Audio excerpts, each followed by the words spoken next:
So when you drag the scroll box, the displays the number and title of the slide you are about to display.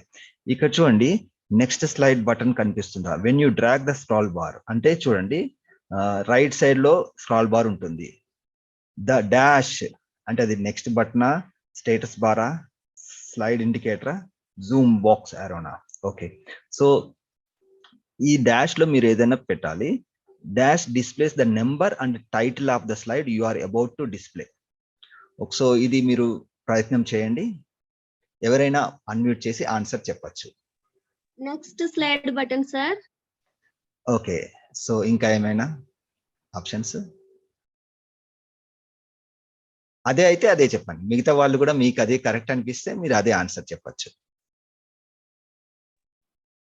So మళ్ళీ ఒకసారి చెప్పండి. Side indicator sir. Okay okay okay, so దీని గురించి ఒకసారి practical చూద్దామండి. When you drag the scroll box చూడండి. So ఇక్కడ నేను ఉన్నాను. ఓకే, నాకు ఇక్కడ చూడండి ఇది కాదు. ఓకే, ఇక్కడ నాకు స్లైడ్స్ ఎక్కువగా లేవు కాబట్టి ఏం కనబట్లేదు. ఓకే, నేను దీన్నే డూప్లికేట్ చేస్తాను. ఓకే, సో ఇలా డ్రాగ్ చేస్తున్నాను. సో ఇలా డ్రాగ్ చేస్తున్నాను. అదే కదా ఇక్కడ అడిగింది. When you drag the scroll box, the dash displays the number and title of the slide you are about to display. So slide number 3, slide number 6. So slide indicator చూద్దాం. So ఇది correct answer అండి. ఎవరైతే slide indicator చెప్పారో అది correct answer. Okay, next క్వశ్చన్కి వెళ్ళిపోదాం. To start PowerPoint, click the start button on the Windows taskbar, point to programs and then select what? మీరు చెప్పండి.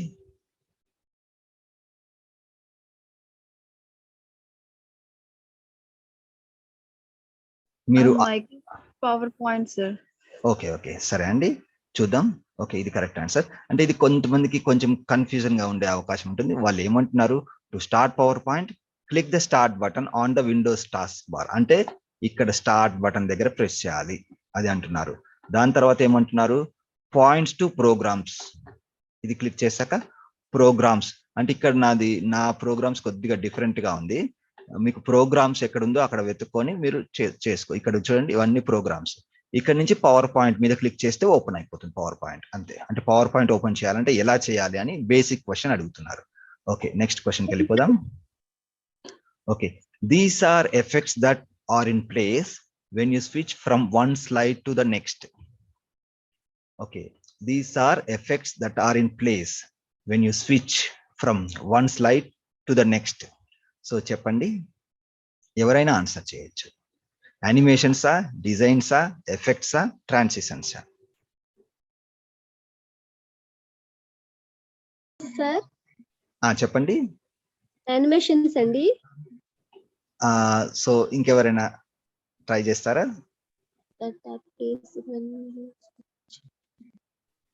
Animation sir.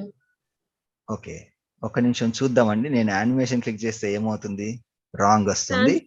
ట్రాన్సిషన్స్ అనేది కరెక్ట్ ఆన్సర్. ఓకే, సో అది ఎలాగో ఇప్పుడు చూద్దాం. అంటే మనము ఊరికే అది తప్పు ఇది రైట్ అని చెప్పకూడదు. దెన్ ప్రాక్టికల్ గా చేస్తే మీకు కూడా అర్థమవుతుంది. These are effects that are in place when you switch from one slide to the next. So ఇక్కడ చూడండి, నేను ఒక క్లాస్ లో మీకు చెప్పాను ఏంటంటే యానిమేషన్స్ కి ట్రాన్సిషన్స్ కి తేడా ఏంటి అంటే అని అడిగాను. సో కొంతమంది ఆన్సర్ చేశారు ఆల్రెడీ. యానిమేషన్స్ అంటే ఒక స్లైడ్ లోపల ఉన్న ఎలిమెంట్స్ కు ఇచ్చేది యానిమేషన్. ట్రాన్సిషన్ అంటే స్లైడ్స్ కు అప్లై చేసేది. ఒక స్లైడ్ నుంచి ఇంకో స్లైడ్ కి వెళ్ళినప్పుడు ఆ ట్రాన్సిషన్, అది యానిమేషన్ కూడా ఒక రకమైన ట్రాన్సిషన్ కూడా ఒక రకమైన యానిమేషన్, కాకపోతే అది స్లైడ్స్ కి ఇస్తాం. సో ఇక్కడ ప్లేస్ చేసిన ట్రాన్సిషన్ ఎఫెక్ట్ ఒక స్లైడ్ కి వెళ్ళినప్పుడు ఒక స్లైడ్ నుంచి ఇంకో స్లైడ్ కి వెళ్ళినప్పుడు అది మనకి కనిపిస్తుంది, యానిమేషన్ లాగా కనిపిస్తుంది. కానీ దాని పేరు ట్రాన్సిషన్స్ అండి. సో ఇక్కడ చూడండి, నేను దీనికి ట్రాన్సిషన్స్ అప్లై చేస్తాను. ట్రాన్సిషన్స్ ట్యాబ్ లోకి వెళ్ళి ఒక ఇది ఇస్తున్నాను, ర్యాండమ్ బార్స్ అని. అప్లై టు ఆల్ అంటున్నాను. ఇప్పుడు నేను నెక్స్ట్ స్లైడ్ కి వెళ్ళినప్పుడు నాకు ఈ ఎఫెక్ట్ యానిమేషన్ ఎఫెక్ట్ కనిపిస్తుంది, దాన్ని ఏమంటారు? ట్రాన్సిషన్ ఎఫెక్ట్ అంటారు. సో అది అక్కడ మీరు ఆన్సర్ చేయాల్సింది. ఓకే, ఇప్పుడు మళ్ళీ మనం క్విజ్కి వెళ్దామండి. Okay, to print a presentation using short cut keys press what? Alt plus tab, Control P, Alt P, Tab plus P. ఎవరైనా ఆన్సర్ చేయండి. Control P, sir. Okay, control P. Let's click this one. Yes, correct answer అండి. So దీని గురించి పెద్దగా discuss చేయాల్సిన అవసరం లేదు. Any software లో మీరు ప్రింట్ చేయాలంటే షార్ట్ కట్ కంట్రోల్ పట్టుకొని P నొక్కితే మీకు ఆ డైలాగ్ బాక్స్ వస్తుంది. ఓకే, నెక్స్ట్ వెళ్ళిపోదాం. To maintain balance and simplicity in your presentation, designers recommend using a maximum of dash fonts and two font styles or effects. So మీరు మామూలుగా ఏది suggest చేస్తారో చెప్పండి. 2, 4, 5, 7? అంటే మాక్సిమం నెంబర్ ఆఫ్ ఫాంట్స్ మంచి presentation కి. 7. 2, sir. 2, sir. Actual గా ఎక్కువ ఫాంట్స్ వాడకూడదండి, లిమిట్ గా ఉండాలి. So Sir. So let's try to. Correct అండి, 2 ఎవరైతే చెప్పారో అది కరెక్ట్ ఆన్సర్. సో ఎప్పుడైనా కూడా ఎక్కువ ఫాంట్స్ యూజ్ చేస్తే ఏమవుతుంది, అంత గజిబిజిగా కనిపిస్తుంది గందరగోళం, అంటే అది ప్రొఫెషనల్ ప్రెజెంటేషన్ లాగా ఉండదు. సో మీరు ఎప్పుడైనా కూడా లిమిటెడ్ ఫాంట్స్ 2 or 3 అలా పెట్టుకొని వాడండి. అవే ఫాంట్స్ మొత్తం ఫుల్ ప్రెజెంటేషన్ అంతా కూడా మెయింటైన్ చేయాలి. ఫస్ట్ స్లైడ్ లో ఒక ఫాంట్, మళ్ళీ లాస్ట్ స్లైడ్ లో అన్ని డిఫరెంట్ ఫాంట్స్ అలా వాడకూడదు. సో ముందుగానే మీరు సెట్ చేసుకోవాలి. హెడ్డింగ్స్ కి అన్ని ఒక font, sub headings, bullet points కి, రన్నింగ్ మ్యాటర్ కి అన్నిటికీ ఏ ఫాంట్ వాడుతున్నారో అది కన్సిస్టెన్సీ అనేది ఉండాలి. ఓకే, నెక్స్ట్ వెళ్ళిపోదామండి. Okay, underline, shadow, emboss, superscript and subscript are all examples of text. Okay, ఇవి వేటికి examples? Colours, effects, fonts, styles. మీరు చెప్పండి. Styles, sir. ఓకే, ఇంకా ఎవరైనా ట్రై చేస్తారా? Effects. Okay, underline, shadow, emboss, Font, sir. Superscript and subscript are all examples of text. Effects. Font, sir. Fonts, sir. Okay, సరే చూద్దామండి. Fonts click చేస్తే తప్పు వచ్చే అవకాశం ఉండొచ్చు. Hello, so sir. చూద్దాం. Effects Effects. అండి, Okay. ఎఫెక్ట్స్ అండి. సో అండర్లైన్ అంటే ఇవన్నీ కూడా టెక్స్ట్ ఎఫెక్ట్స్. టెక్స్ట్ కు అండర్లైన్ ఇచ్చుకోవచ్చు, టెక్స్ట్ కు షాడో ఇచ్చుకోవచ్చు, టెక్స్ట్ కు emboss, subscript, super effects. Styles కాదు ఇవి. ఓకే, మీకు ఈ సందర్భం వచ్చింది కాబట్టి నేను స్టైల్స్ గురించి కూడా చెప్తాను. చూడండి, ఇక్కడ పవర్ పాయింట్ లోకి వెళ్ళాక, ఓకే, ఒక టెక్స్ట్ బాక్స్ తీసుకొని నేను ఇక్కడ టైప్ చేస్తున్నాను. సో ఇది నార్మల్ టెక్స్ట్, ఇది అవసరం లేదు నాకు, నేను ఇది డిలీట్ చేస్తున్నాను.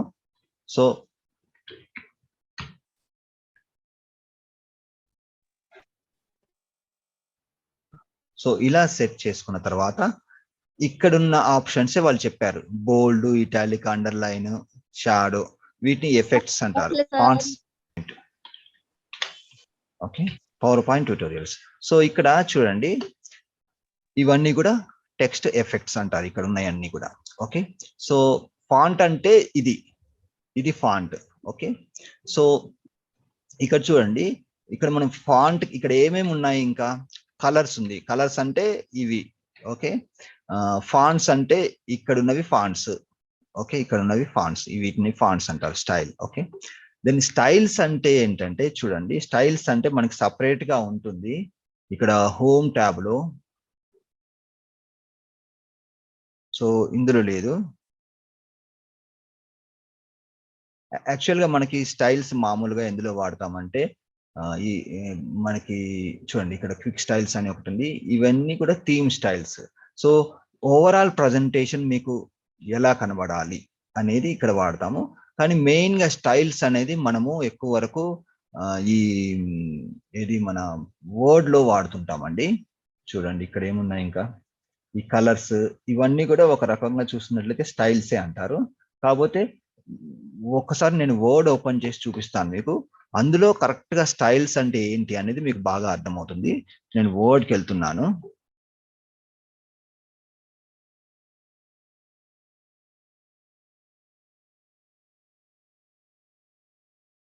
ఓకే, సో ఇప్పుడు నేను ఇదే పవర్ పాయింట్ ట్యూటోరియల్ ఇది ఓపెన్ చేశానండి. ఇక్కడ చూసినట్లయితే మీకు కరెక్ట్ గా స్టైల్స్ అనే గ్రూప్ ఉంది ఎందులో హోమ్ లో. అదే విధంగా పవర్ పాయింట్ లో మనకి హోమ్ లో చూసినట్లయితే స్టైల్స్ అని ఎక్కడా లేదు, ఇక్కడ గ్రూప్ సపరేట్ గా లేదు. ఓకే, సో మామూలుగా స్టైల్స్ అంటే సెట్ ఆఫ్ ఎఫెక్ట్స్, అట్లా మనం ఏది స్టాండర్డ్ గా అప్లై చేసుకుంటాం అవి. సో ఇక్కడ స్టైల్స్ ఉంటాయి. స్టైల్స్ అంటే ఏం లేదండి, heading, side heading, heading 2, heading 3, heading 4 అని ఉంటాయి కదా. సో అవండి. సో ఇక్కడ చూసినట్లయితే హెడ్డింగ్, హెడ్డింగ్ 2, హెడ్డింగ్ 3, హెడ్డింగ్ 4 ఇవి కామన్ గా మనం వాడుతుంటాము. ప్రతి దానికి మీరు ఈ హెడ్డింగ్ కి కానీ సైడ్ హెడ్డింగ్ కానీ ఇవి అప్లై చేసుకుంటే ఆటోమేటిక్ గా మీరు కంటెంట్స్ పేజ్ లో ఇన్సర్ట్ చేసుకోవచ్చు.